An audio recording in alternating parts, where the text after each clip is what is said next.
Alors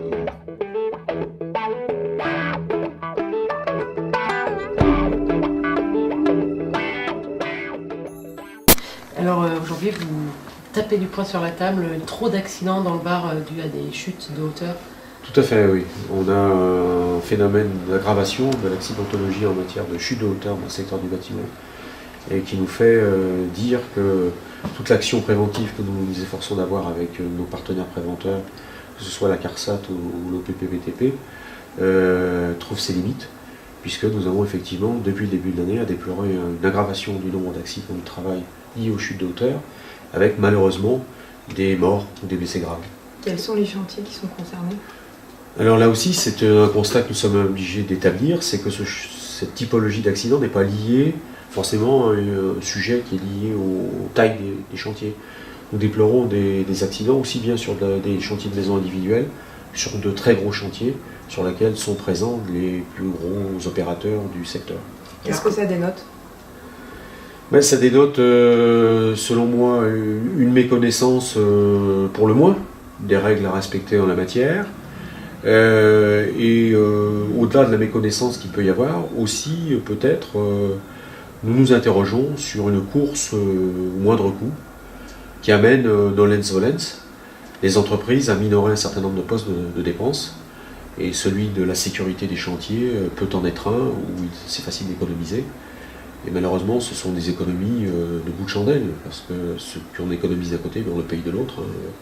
Quand la société a à prendre en charge un accidenté du travail, forcément c'est un coût pour la société, sans parler du coût humain qui est celui d'un décès ou d'un accident, pour des proches, pour des familles, pour des enfants. C'est évident. Qu'est-ce que vous souhaitez dire au maître d'ouvrage ? Ce que je souhaite dire au maître d'ouvrage, qu'il soit public ou privé, qu'il soit particulier ou qu'il soit professionnel, c'est que la responsabilité du maître d'ouvrage existe. Les maîtres d'ouvrage sont responsables et peuvent être mis en cause en tant que maître d'ouvrage, y compris devant un tribunal correctionnel. Très récemment, le tribunal correctionnel de Nice a prononcé des sanctions sévères à l'encontre d'un maître d'ouvrage public, collectivité territoriale, à l'encontre d'un certain nombre de fonctionnaires territoriaux, dont le tribunal a estimé qu'ils étaient responsables, tant que personne morale que personne physique.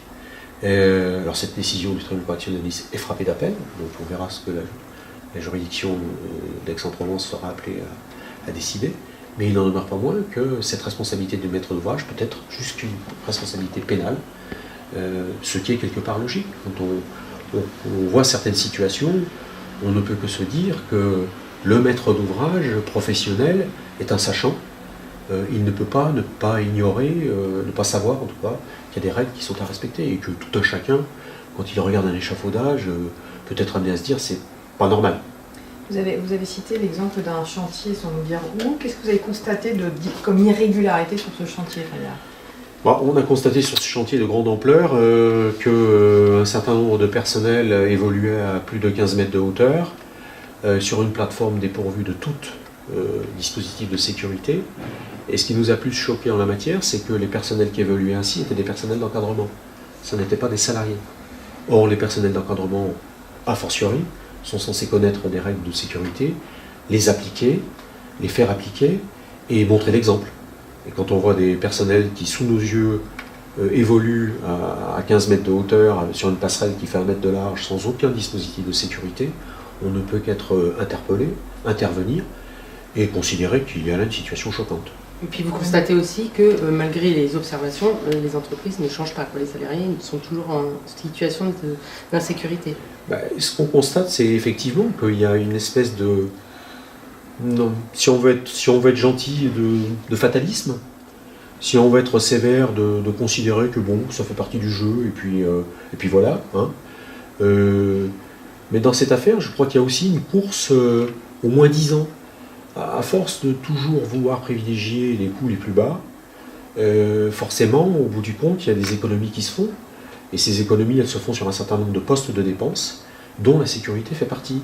Et je crois que c'est aussi une question que doivent se poser les maîtres d'ouvrage, quels qu'ils soient, de se dire que le moins 10 ans n'est pas forcément le mieux 10 ans, d'abord en matière de coûts humains, mais aussi en matière de qualité de la construction, parce que les économies qu'on fait en matière de sécurité, on peut les faire aussi sur la matière d'œuvre, Et au bout du compte, l'ouvrage n'est pas forcément celui qui coûterait le moins cher.